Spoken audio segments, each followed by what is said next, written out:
हाय viewers, मेरा नाम है अमार और आपको वर्डप्रेस की कंप्लीट डेवलपिंग कोर्स में खुश आमदीद। ये एक कंप्लीट कोर्स है और टोटली फ्री है। इस A to Z कोर्स में मैं आपको सिखाऊंगा कि वर्डप्रेस क्या है, इसको कैसे इंस्टॉल करते हैं, इससे किसी किस्म की वेबसाइट कैसे बनाते हैं, और ये सब मैं आपको लाइव करके दिखाऊंगा। तो आगाज़ करते हैं। सबसे पहले व्हाट इज़ वर्डप्रेस? वर्डप्रेस है क्या? वर्डप्रेस एक CMS है, एक कंटेंट मैनेजिंग सिस्टम है। एक ऐसा सिस्टम है जिसके ज़रिए हम कोई भी वेबसाइट डेवलप कर सकते हैं और उसको इजीली कस्टमाइज़ कर सकते हैं। वर्डप्रेस सबसे पहले एक सिंपल टेक्स्ट पेज से बनाया गया था और आज इससे हम मल्टीमीडिया वेबसाइट बना सकते हैं। मतलब ऐसी वेबसाइट जिसमें ऑडियो, वीडियो, गिफ और हर किस्म की इमेजेस आ सकती हैं, हर किस्म का मीडिया पावर हो सकता है। वर्डप्रेस की दो टाइप्स हैं, एक होती है सेल्फ होस्टेड और एक होती है जो सेल्फ होस्टेड नहीं होती, नॉन सेल्फ होस्टेड जिसे आप कह सकते हैं या नॉन होस्टेड कह सकते हैं। जो सेल्फ होस्टेड होती है उसमें हमें कंप्लीट एक्सेस होता है और उसके पावर भी हम उसके जो मेन डेवलपर और हम होते हैं जिसको उसको पावर भी हमने ही किया होता है। जबकि नॉन होस्टेड जो होती है उसको पावर किसी और कंपनी ने किया होता है और वो कंपनी, उस कंपनी का नाम है wordpress.com। हम यहाँ बात करेंगे सेल्फ होस्टेड की, जिसको हम खुद पावर करेंगे, क्योंकि जो खुद पावर करते हैं उसके हमें कंप्लीट एक्सेस होता है। उसके उसकी कोडिंग तक हमें उसे एसेस होता है कि वो कैसे बनाई गई है, ईच एंड एवरीथिंग फिर हम अपनी मर्ज़ी से चेंज कर सकते हैं। जबकि जो नॉन होस्टेड होती है उसमें हम कुछ भी चेंज नहीं कर सकते। जो सेल्फ होस्टेड है उसकी स्क्रिप्ट आपको मिल जाएगी wordpress.org से। पहले आपको दिखाता हूँ कि सेल्फ होस्टेड होती क्या है। यहाँ से आप जो सेल्फ होस्टेड स्क्रिप्ट है वो डाउनलोड कर सकते हैं। डाउनलोड वर्डप्रेस पे क्लिक करेंगे, डाउनलोड हो जाएगी। और ये एक PHP में स्क्रिप्ट होगी, जबकि इसकी मदद से हम किसी भी किस्म की वेबसाइट बना सकेंगे। अच्छा, तो बात हो रही थी सेल्फ होस्टेड की। सेल्फ होस्टेड आपको समझ नहीं आ रही होगी कि मतलब ये सेल्फ होस्टेड कहाँ इसे होस्ट करना है और इससे क्या मुराद है, तो थोड़ी सी मैं इसको ज़्यादा एक्सप्लेन करता हूँ। ठीक है, एक्चुअली हम जो भी वेबसाइट, जिस वेबसाइट पे भी हम जाते हैं, इस दुनिया की कोई भी अगर वेबसाइट पे हम जाएं तो वो किसी ना किसी लैंग्वेज में लिखी गई होती है। वो लैंग्वेज हमें ब्राउज़र ट्रांसलेट करके दिखा रहा होता है।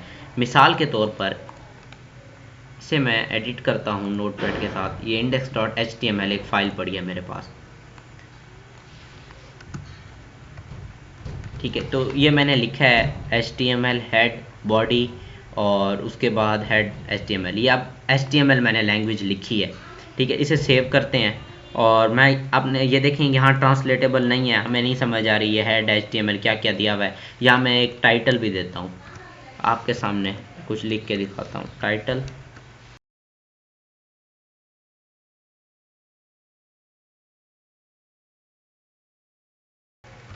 ठीक है। तो ये जो मैंने लिखा है ये एक अनरीडेबल, ह्यूमन काइंड इसको इजीली रीड नहीं कर सकती, तो ब्राउज़र इसको ट्रांसलेट करेगा। अब मैं इसे ओपन करके दिखाता हूँ। ये देखें, टाइटल आया hi hello welcome to WP training, you are lucky for watching ब्लॉगटिज्म वीडियोस। तो मतलब कोई भी लैंग्वेज उसको ब्राउज़र ट्रांसलेट करता है। मिसाल के तौर पर मैं एक वेबसाइट पे जाता हूँ जो कि वर्डप्रेस से पावर की गई है।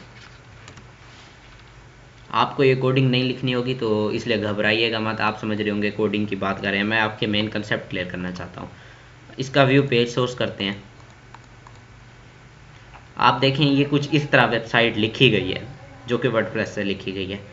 तो इसको ब्राउज़र ट्रांसलेट करके हमें इस तरह दिखा रहा है।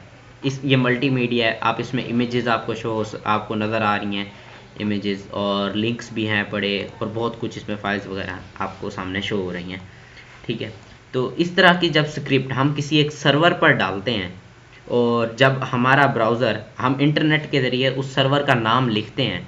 यहाँ मैंने इस सर्वर का नाम लिखा wordpress.org, दुनिया में पड़े किसी एक सर्वर का नाम है। सर्वर क्या होता है पहले आपको ये दिखा दूँ, होस्टिंग सर्वर।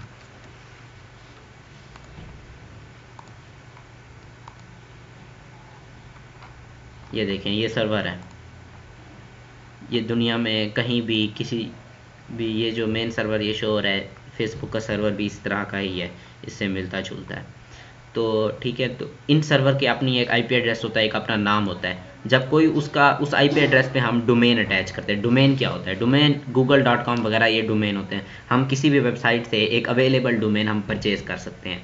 अमार मलगानी, जो मैं आपके सामने हर चीज़ करके दिखाऊंगा, ठीक है। तो इस सर्वर का जो भी उस आईपी एड्रेस हम डोमेन के साथ अटैच कर देते हैं, उसके बाद अब जो भी उस डोमेन का नाम लिखेगा तो वो सर्वर लोड होगा। लेकिन वो सर्वर एक्चुअली लोड होगा उस डॉट, जैसे ये फाइल ओपन हुई थी, लेकिन ब्राउज़र जब उसे ट्रांसलेट करेगा तो वो कुछ यूँ नज़र आएगा। एक्चुअली वो फाइल क्या होगी, मैं आपको बता देता हूँ। एक्चुअली वो फाइल यूँ होगी, इंडेक्स या HTML शो करा रहा है, index.html, लेकिन जो ब्राउज़र शो कराएगा वो कुछ यूँ होगा। इससे मुराद ये हुआ कि आपका ब्राउज़र कोई भी लैंग्वेज ट्रांसलेट करता है और आपको वो शो कराता है। तो ये हो गया सेल्फ होस्टेड, क्योंकि इसमें हम खुद एक स्क्रिप्ट को अपने सर्वर पे होस्ट कर रहे हैं, और ये सर्वर हम किसी भी ऑनलाइन कंपनी से ले सकते हैं। अच्छा, अब बात करते हैं wordpress.com क्या होता है, जो नॉन होस्टेड है। मैंने अकाउंट बनाया हुआ है, लॉगिन करता हूँ, अगर यूज़र नेम और पासवर्ड मुझे याद है तो। अच्छा, ये लॉगिन हो गया, आपके सामने शो होगा। ये है एक नॉन होस्टेड। इसमें हम क्रिएट ब्लॉग पे क्लिक करते हैं, यहाँ ऑप्शन होता है, और क्रिएट ब्लॉग पे क्लिक करते हैं। उसके बाद हम वहाँ पे कुछ नाम उसका चूज़ करते हैं। नाम कुछ यूँ बनता है उसका, मिसाल के तौर पे मैं यूँ अमार ashfaq.wordpress.com, ये वर्डप्रेस का लफ्ज़ उसमें अंदर दरमियान में आता है। तो फिर उसके जो स्क्रिप्ट होती है उस तक हमारे पास एक्सेस नहीं होता, और वो हाईली कस्टमाइजेबल साइट नहीं होती। तो मैं आपका एक मेन कंसेप्ट क्लियर करना चाहता था, wordpress.com क्या होता है। आपको अगर कहीं भी शो हो कि ये नॉन होस्टेड वर्डप्रेस की बात हो रही है, तो आपने उसको इग्नोर करना है और आपने सेल्फ होस्टेड की बात पर तवज्जो देनी है, जिसे wordpress.org का नाम भी दिया जाता है। तो हमारा मेन टॉपिक भी सेल्फ होस्टेड होगा। आप .com को मैं आपको बस बताना चाहता था कि ये होता क्या है, मेन कंसेप्ट आपको जहन में आ जाए। अब आपके जहन में आ गया होगा, उम्मीद है कि आप समझ गए होंगे सेल्फ होस्टेड और नॉन होस्टेड में क्या फ़र्क है, सर्वर क्या होता है, एक सिंपल एक फ़ाइल, और सर्वर अब लेते कहाँ से हैं, ये चीज़ें मैं आपको बाद में बताऊंगा।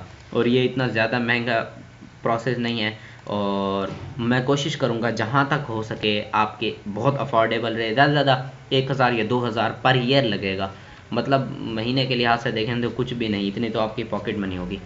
उसके बाद आ जाता है डोमेन। ये .com लेंगे, ये .me, बहुत सारे डोमेन है, आपको हर चीज़ बताऊंगा। उसके बाद आ जाता है, आपसे मैं कुछ फाइनल टच लेता हूँ इसकी। इस कोर्स में जो चीज़ें मैंने आपको बताई हैं, मतलब डोमेन, होस्टिंग, आप इसके मुतालिक थोड़ी सी रिसर्च करें। आप गूगल करें ये होती क्या है, what is WordPress, what is hosting, what is domain, what is server. और जो मैंने गलतियाँ की हैं वो आप मुझे कमेंट्स में बताएं, ताकि पता चले कि मैं क्या गलतियाँ कर रहा हूँ, मैं कुछ आपको गलत तो नहीं सिखा रहा। ठीक है, तो इस तरह करने से आपका नॉलेज इंक्रीज़ होगा, आपको कुछ इन्फॉर्मेशन मज़ीद मिलेगी। आप सिर्फ मेरी वीडियो पे लाइक नहीं करोगे, और आप हो सकता है कि इतने काबिल बन जाओ कि आप मुझे सिखाओ कि क्या होता है वर्डप्रेस। जो मैं आपको सिखाऊंगा कि होस्टिंग कैसे लेनी है, सर्वर लेना कैसे है, डोमेन कैसे लेना है, जो कि मैं आपको अगली वीडियो सिखाऊंगा। तो अगर आप मेरी अगली वीडियोस देखना चाहते हैं और कोर्स के साथ टच रहना चाहते हैं, तो चैनल को सब्सक्राइब कीजिए और अगली वीडियोस का इंतज़ार कीजिए, जो कि मैं कल या परसों पब्लिश कर दूंगा। मिलते हैं अगली वीडियो में, तब तक के लिए खुदा हाफिज़। Bloggertism.com